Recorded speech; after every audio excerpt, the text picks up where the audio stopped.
The dying princess, the crash landing, the red Martian sky erupted in brilliant flames as something tore through the thin atmosphere above Research Station Omega-7.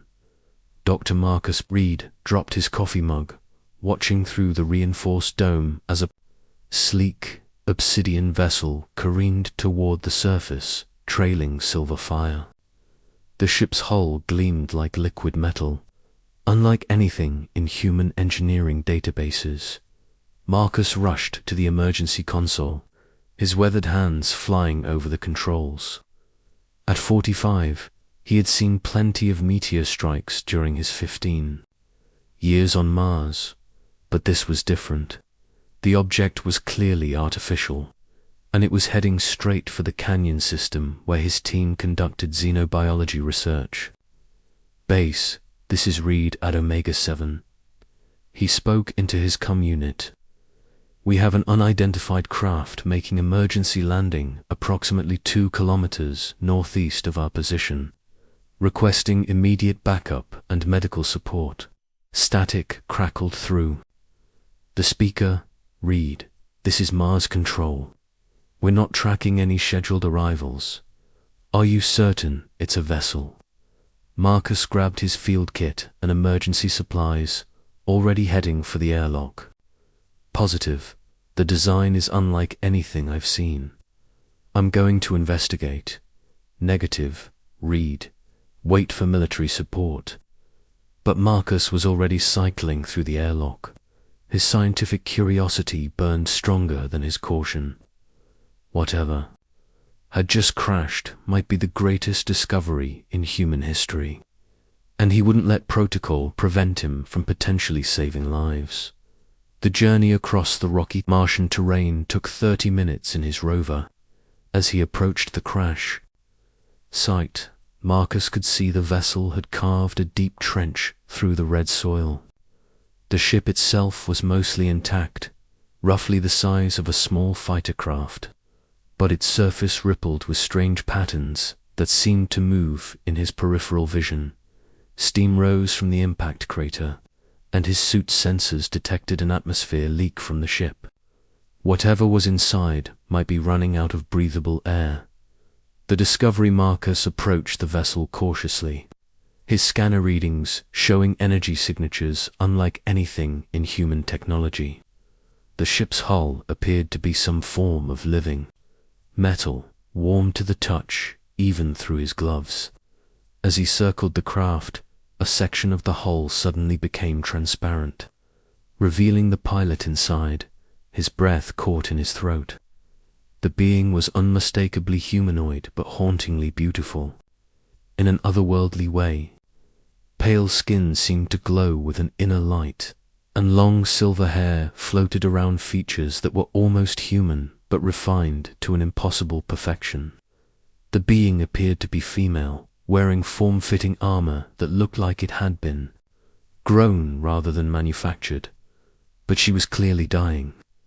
Dark veins spread across her visible skin like poison, and her breathing was labored. Whatever atmosphere the ship contained was nearly depleted. Marcus pressed his gloved hand against the transparent section. "Can you hear me? I'm here to help." The being's eyes fluttered open, revealing irises that shifted between deep purple and silver. When she saw him, her expression showed surprise, followed by something that might have been hope. The hull section dissolved beneath his touch, allowing him access to the ship's interior. The alien's hand moved weakly toward a device on her wrist, and suddenly her voice filled his helmet speakers, speaking perfect English, though her lips barely moved.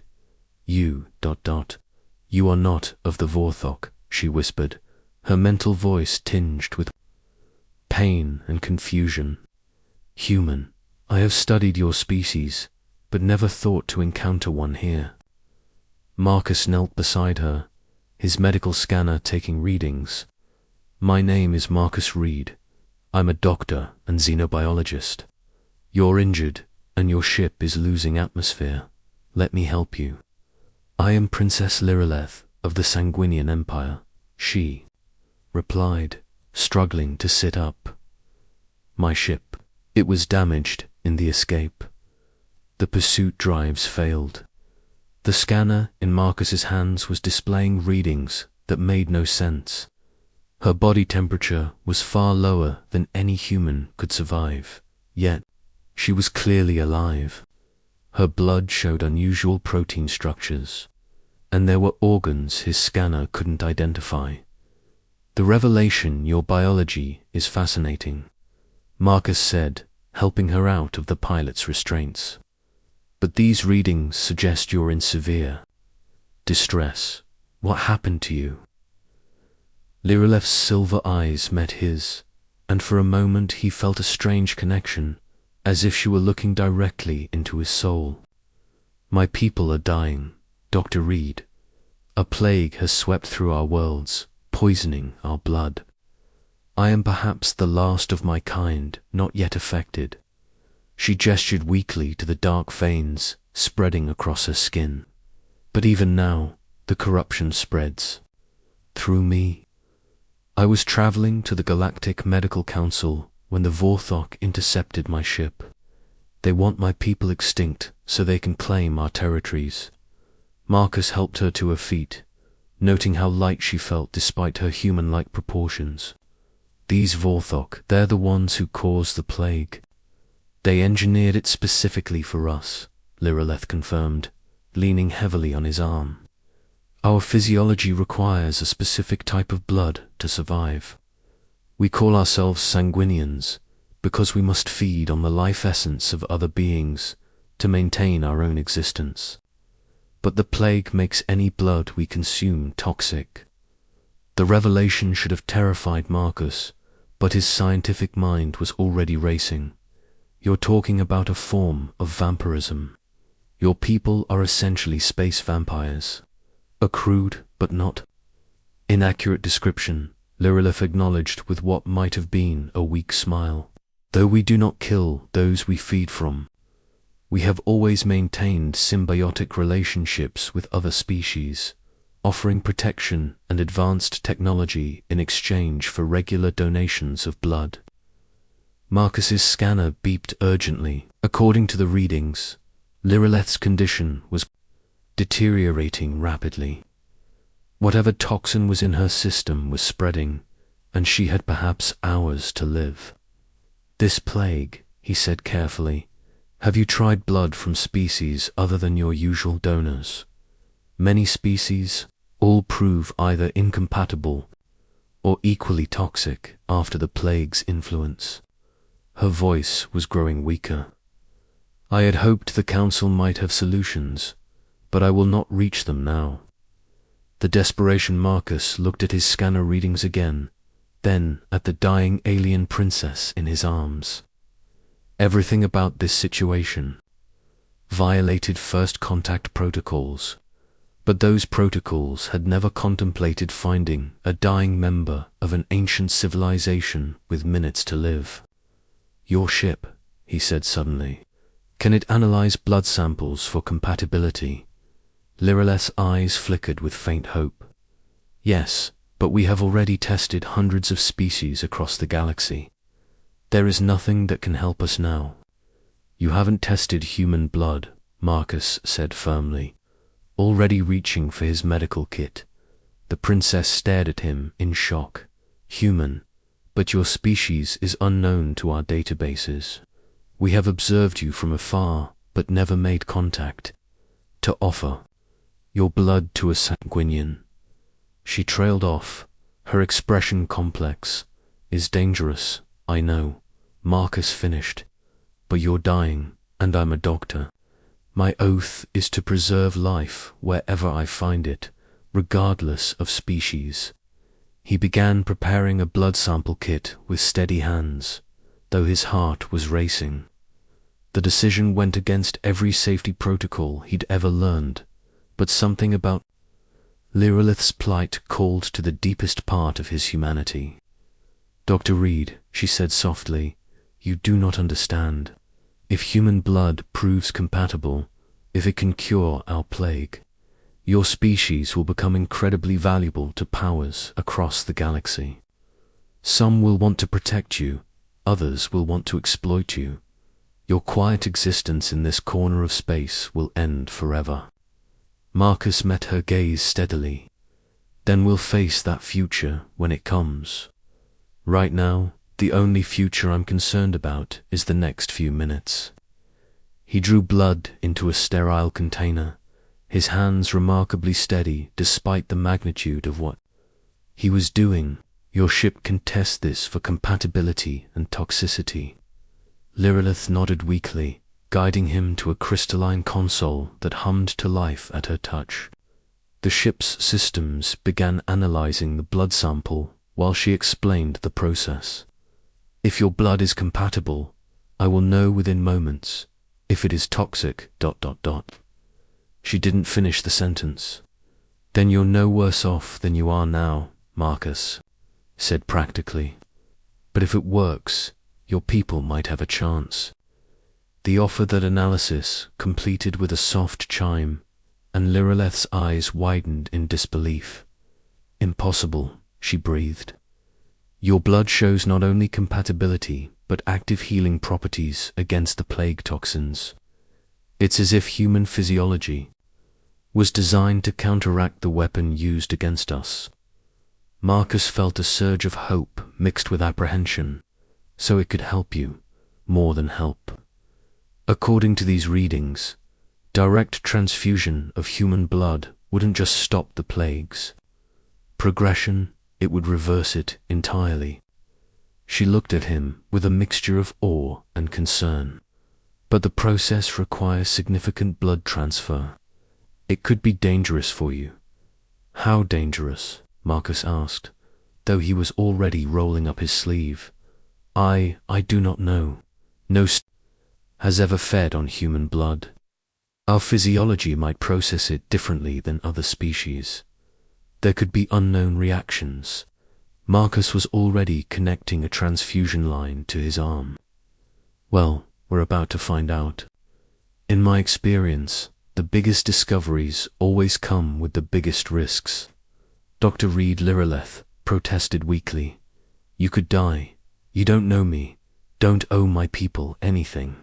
Why would you risk your life? Marcus paused in his preparations, meeting her silver eyes. Because it's the right thing to do. Because your people are dying and I might be able to help. Because sometimes the most human thing you can do is extend your hand to someone who needs it, regardless of who or what they are. He completed the connection and began the transfusion. Besides, scientific curiosity is going to kill me anyway. At least this way it might save someone. Lilith watched the human blood flow through the clear tubing toward her arm, her expression complex. Your species continues to surprise me, Dr. Reed.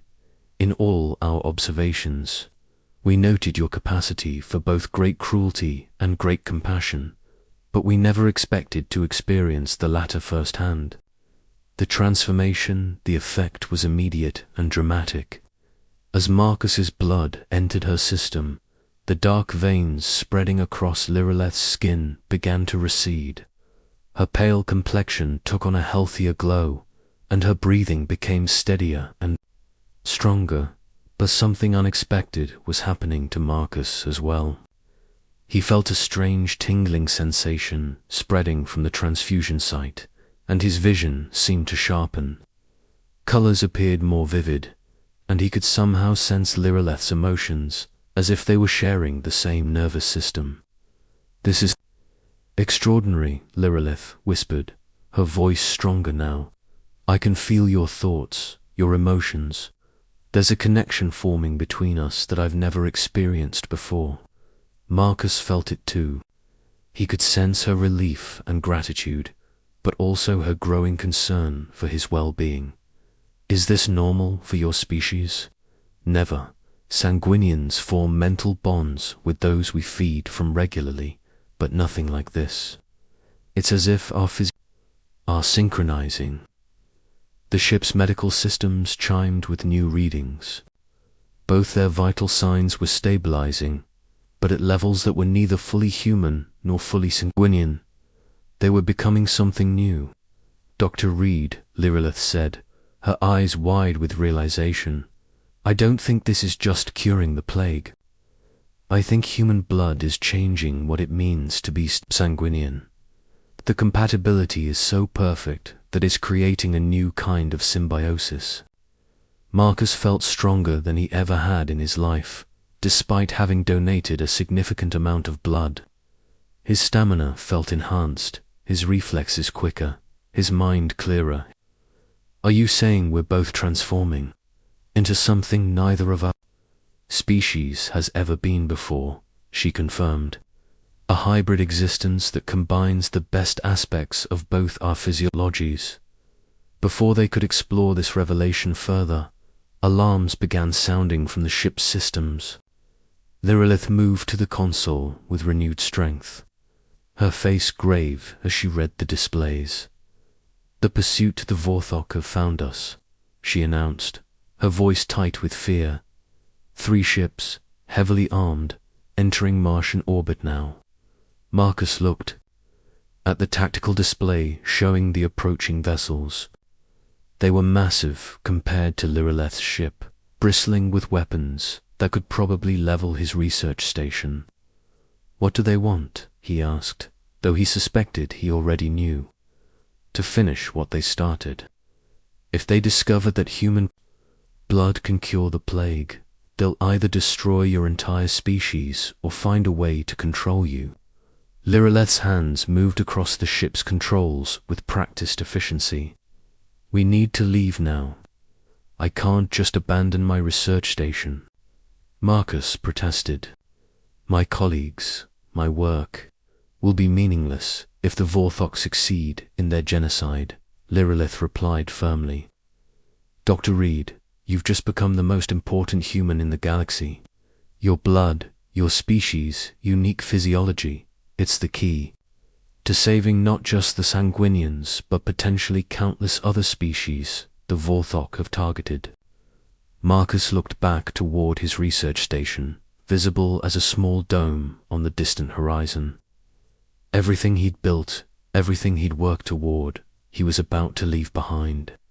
But as he felt the mental connection with Lilith strengthen, he realized that his true purpose might be larger than he'd ever imagined. Can your ship make it off-planet? He asked, making his decision. With the repairs your blood has enabled, yes. But the Vorthok will pursue us across the galaxy if necessary. Then we better give them a good chase, Marcus said, settling into what appeared to be a co-pilot's seat. I've always wanted to see the stars. As Lilith engaged the ship's engines, Marcus felt the vessel rise smoothly from the Martian surface. Through the transparent hull, he watched his world fall away beneath them, knowing that he was leaving his old life behind forever. But as he felt Lilith's gratitude and determination flowing through their shared connection, he realized he wasn't losing his old life so much as beginning a new one, a life that might change the course of galactic history. The Vorthok ships moved to intercept them as they climbed towards space. Marcus gripped his restraints, ready for whatever came next. He had volunteered his blood to save one dying alien, and somehow that simple act of compassion had made him a key player in an interstellar conflict. He looked at Lilith, her silver hair flowing around her as she piloted the ship with inhuman grace. Their eyes met, and through their connection, he felt her unshakable resolve. Ready, Dr. Reed? She asked. Ready, Princess? He replied. The ship accelerated past the speed of sound, racing toward the stars with the hope of 2 species carried in their shared blood.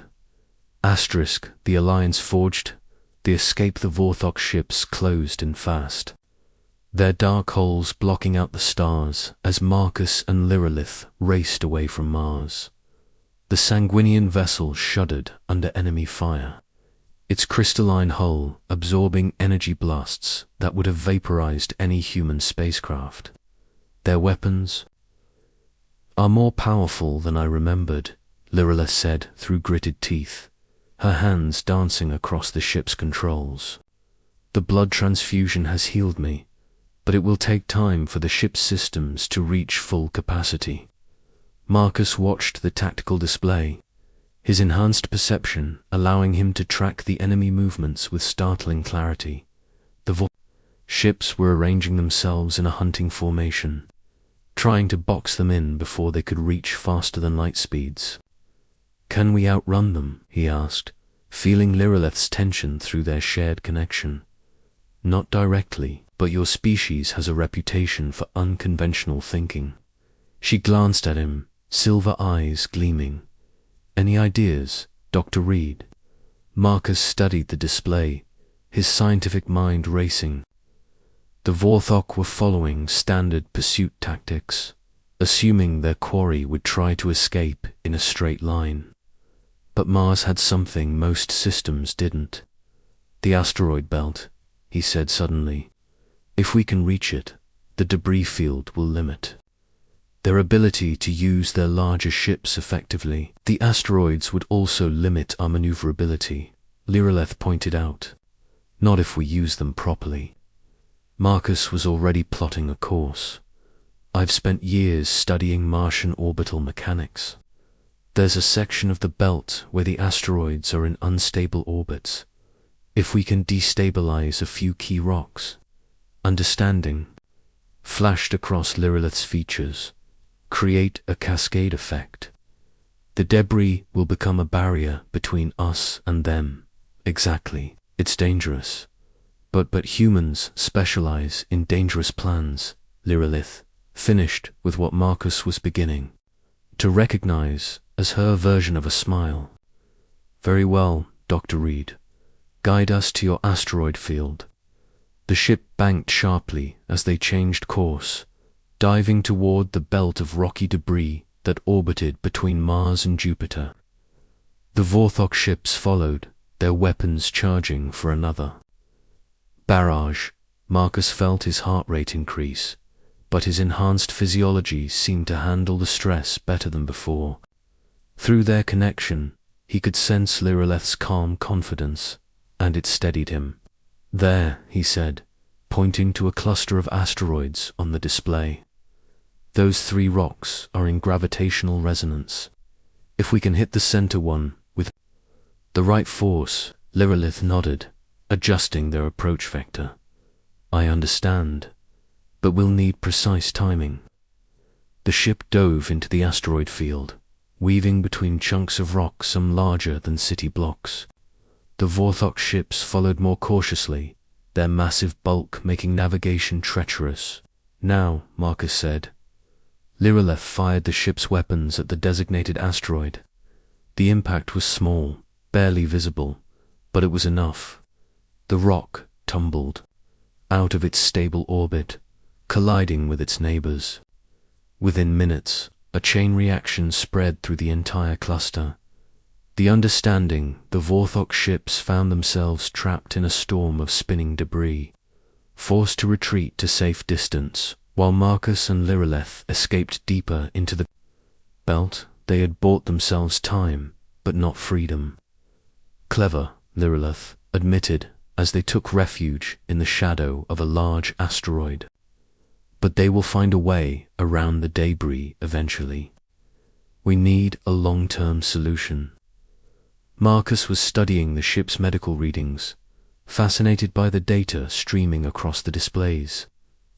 Lilith, look at this. The blood fusion isn't just healing you, it's teaching your cellular structure how to process nutrients differently. She joined him at the medical console, their enhanced connection allowing her to understand his findings immediately. You're right, my body is learning to synthesize what it needs instead of requiring blood from other species. And I'm developing enhanced physical capabilities beyond normal human parameters. Marcus added, flexing his hand and watching the scanner track his improved muscle density. We're not just cured, we're evolved. If this process could be replicated for other Sanguinians. Lyrilleth's eyes widened with possibility. Your entire species could become self-sufficient, Marcus finished. No more dependence on blood donations. No more vulnerability to biological weapons designed to poison your food source. They looked at each other, the magnitude of the discovery settling between them. Through their shared connection, Marcus felt Lyrilleth's hope warring with her fear. My people have been dying for months, she said quietly. Entire worlds have gone dark. If there's even a chance this could save them, then we have to try, Marcus said firmly. Where is your home world?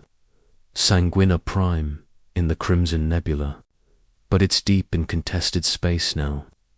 The Vorthok have blockaded the entire system. Marcus stood, decision crystallizing in his mind. Then that's where we're going. Dr. Reed, it's suicide. Even if we could break through the blockade, my people might not trust a human. Some have become desperate enough to attack any outsider on sight. That's a risk we'll have to take, Marcus replied. Besides, I won't be just any outsider. I'll be with you, and our connection proves that humans and Sanguinians can not only coexist but thrive together. Lyrilleth was quiet for a long moment, her silver eyes reflecting emotions Marcus could feel but not fully understand. You would risk everything for a species you knew nothing about an hour ago. I would risk everything to save lives, Marcus corrected. That's what humans do. We help, even when it's dangerous, even when it doesn't benefit us directly. The mission Lyrilleth activated the ship's navigation systems, plotting a course through sectors Marcus didn't recognize. The star charts showed vast distances, nebulae, that looked like cosmic artwork, and systems marked with symbols he couldn't read. The journey to Sanguina Prime will take 3 standard days at maximum speed, she explained. But we'll be crossing through territory controlled by various factions, some allied with the Vorthok, others simply hostile to strangers. What about your own people? Are there other Sanguinian ships we could meet along the way? Lyrilleth's expression darkened. The few remaining ships were scattered when the plague began. Most are either hiding in remote systems or have already fallen to the corruption. We may be the only Sanguinian vessel still capable of faster-than-light travel. Marcus felt her loneliness through their connection, the psychological weight of potentially being the last of her kind. Then we make sure we succeed. Your ship has medical facilities, right? Can we synthesize more of the cure during the journey? The medical bay can replicate blood components, but creating the specific factors that made your blood effective. She paused, checking the ship's databases. Actually, yes. Now that the ship's systems have analyzed the successful fusion, they can create synthetic versions. They spent the next several hours working together in the ship's compact medical bay. Marcus found that his enhanced physiology allowed him to understand Sanguinian biotechnology intuitively, while Lyrilleth's knowledge of her people's biology helped them refine the synthetic cure. It's fascinating, Marcus observed as they watched. The synthesizer create vials of the hybrid serum. Human blood doesn't just cure the plague, it provides template for Sanguinian physiology to rebuild itself. Your species appears to have remarkable genetic adaptability, Lyrilleth agreed. It's as if humans were designed to be universal donors on a cellular level. Maybe we were, Marcus mused. Earth has produced an incredible diversity of life forms. Maybe that diversity prepared us to interface with alien biology in ways we never imagined. Their work was interrupted by proximity alarms. 3 ships had appeared on their sensors, moving to intercept their course. Vorthok, Marcus asked, but Lyrilleth was already shaking her head. Pirates, she said grimly. The Nebula Reapers, if. I'm reading their signatures correctly. They prey on refugees fleeing the plague zones. The pirate ships were smaller than the Vorthok vessels, but more agile, designed for quick strikes rather than sustained combat. Their leader's voice crackled through the communication system. Unknown vessel, you are carrying valuable cargo in plague-restricted space. Surrender immediately, and we might let you live long enough to pay ransom. Marcus looked at Lirelith questioningly. Do we fight or run? With pirates, running only delays the inevitable, she replied, her hands moving to the weapons controls. But fighting 3 ships alone, ... We're not alone, Marcus said, settling into the co-pilot's seat. I can help. This connection we share cannot extend to the ship's systems. Lireleth's eyes widened with understanding. You want to interface directly with the ship. That's incredibly dangerous for a non-sanguinian. I'm not exactly non-sanguinian anymore, am I? Marcus placed his hands on the crystalline controlled surfaces, feeling them warm to his touch. Besides, I have an idea. The ship's systems responded to his touch in ways that surprised both of them. Marcus found he could process tactical information at superhuman speeds, tracking all 3 pirate vessels simultaneously while calculating optimal response patterns. Impossible, Lirelith breathed. You're integrating with the ship's neural network as if you were born to it. Human adaptability, Marcus said with a grin. Now, let's show these pirates what happens when they threaten people who are trying to save lives. The battle was brief but intense. Marcus and Lirelith worked in perfect synchronization, their shared connection allowing them to anticipate each other's actions. The ship danced between enemy fire while returning precise shots that disabled rather than destroyed. You're not killing them. One of the pirates transmitted in shock as his ship's weapon systems were systematically dismantled. We don't have to, Marcus replied. Humans prefer to solve problems without unnecessary violence. Within minutes, all 3 pirate ships were drifting powerless but intact. Their crews would survive to find legitimate work, though they might think twice before attacking refugees again. Remarkable, Lirelith said, as they resumed course toward Sanguina Prime. Your species really does prefer mercy over vengeance. Most of the time, Marcus agreed, though we can be pretty ruthless when protecting people we care about. The Cura Sanguina Prime appeared on their sensors as a world shrouded in darkness. The once brilliant civilization that had given light to dozens of star systems was now dim, its great cities flickering like dying candles. It's worse than I feared, Lirelith whispered, her mental voice heavy with grief. The orbital defense platforms are dark. The communication networks are silent. They descended through the planet's atmosphere, passing over cities that should have glowed with sanguinian technology but now lay in shadow. The few signs of life they detected were concentrated in isolated enclaves. Survivors huddled together in the ruins of their civilization. There, Lirelith pointed to a complex of buildings that still showed power signatures. The Royal Medical Center. If anyone is still coordinating relief efforts, they'll be there. They landed in the center's courtyard, their ship's arrival causing a stir among the survivors. Sanguinians emerged from the buildings, their pale forms moving slowly, all showing signs of the plague's corruption. An elderly male approached their ship, his formal robes marking him as someone of authority.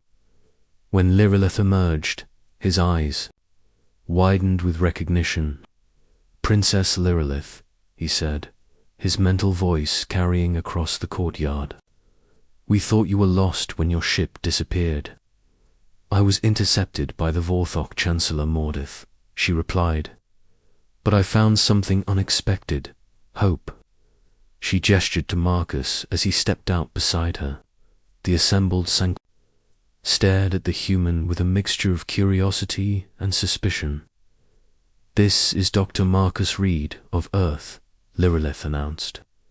"He risked his life to save mine, and in doing so, we discovered that human blood can cure the plague." The reaction was immediate and intense. Some sanguinians moved closer with desperate hope, while others backed away in fear. Chancellor Mordeth studied Marcus with ancient eyes. "You claim a single human can cure what has destroyed our civilization?" he asked skeptically. "Not just cure," Marcus replied, stepping forward confidently. "Transform. Your people won't just survive this plague. You'll become stronger than ever before." He gestured to the cases of synthetic cure they had brought from the ship.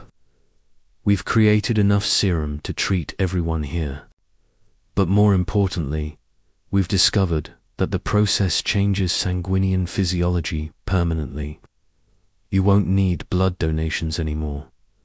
Your people can become truly self-sufficient." The Unity, the next several hours were a blur of medical activity. Marcus and Lilith worked alongside the surviving sanguinian healers, administering the cure to everyone in the medical center. The effects were dramatic and immediate. The dark veins of corruption faded, strength returned, and hope flickered back to life in silver eyes. "It's a miracle," Chancellor Mordeth said as he watched his people recover. "In all our histories, we have never seen anything like this." "It's science," Marcus corrected gently. "The miracle is that two species from opposite sides of the galaxy turned out to be perfectly compatible." As word spread, more survivors emerged from hiding places throughout the city. The medical center became a beacon of hope as hundreds, then thousands of sanguinians came seeking the cure. But their success didn't go unnoticed. Vorthok ships appeared, in orbit, preparing to bombard the planet rather than allow the sanguinians to recover. "They're targeting the medical center," Lilith reported from the ship's sensors. "They'd rather destroy the cure than let us save my people." Marcus looked at the thousands of sanguinians who had gathered in the courtyard, many still weak from their recent recovery. "We need to get them to safety, but there's nowhere to run." "Actually, there is," Chancellor Mordeth said, approaching them with renewed vigor. "The planetary defense grid. It's been offline since the plague began, but with our strength returning." "You can reactivate it," Lilith finished. "More than that, we can do something the Vorthok never expected." The Chancellor's eyes gleamed with ancient cunning. "We can call for help." Within hours, the defense grid was online and transmitting a message across the galaxy. The signal carried documentation of the cure, proof that the sanguinian plague could be defeated, and evidence of Vorthok war crimes. The response was overwhelming. Ships from dozens of species appeared in the system, forming a coalition fleet that drove the Vorthok forces into retreat. The future 3 weeks later, Marcus stood on the observation deck of the new galactic medical station, watching ships from across the galaxy arrive with representatives of species eager to establish relationships with both humans and sanguinians. "Regrets?" Lilith asked, joining him at the viewing port. Her appearance had changed since their fusion. She looked more human now, while he had taken on some of her ethereal qualities. "About leaving Mars?" Marcus shook his head. "I was studying alien life, and now I'm living it. This is better than any research I could have imagined." Through their connection, he felt her amusement and affection. The bond between them had stabilized into something unique, neither fully human nor fully something in, but something new entirely. "The Earth delegation arrives tomorrow," she noted. "Are you nervous about seeing your own species again?" "A little," Marcus admitted. I'm not exactly the same person who left Mars. None of us are the same, Lireleth replied. The cure didn't just save my people. It changed what it means to be both human and sanguinian. We're proof that evolution doesn't stop at species boundaries. A new ship appeared on the horizon, sleek and beautiful, bearing the insignia of the newly formed Human-Sanguinian Alliance. It was crewed by members of both species, working together, in ways that would have been impossible just months before. What happens now? Marcus asked. Now we explore, Lireleth said, taking his hand. The galaxy is full of species that could benefit from what we've learned. Some might have plagues of their own. Others might have cures we need. A never-ending story of discovery and cooperation, Marcus mused. Exactly, and it all started because one human decided to help a stranger in need. Marcus smiled, watching the stars wheel overhead. He had volunteered his blood to save one dying alien, never imagining it would lead to a transformation that would change the course of galactic history. But that was the thing about humans, he realized. They helped first and worried about consequences later. They offered their hand to strangers, shared their resources with those in need, and found ways to build bridges across impossible differences. It was what made them human, and now it was what would make them heroes among asterisk.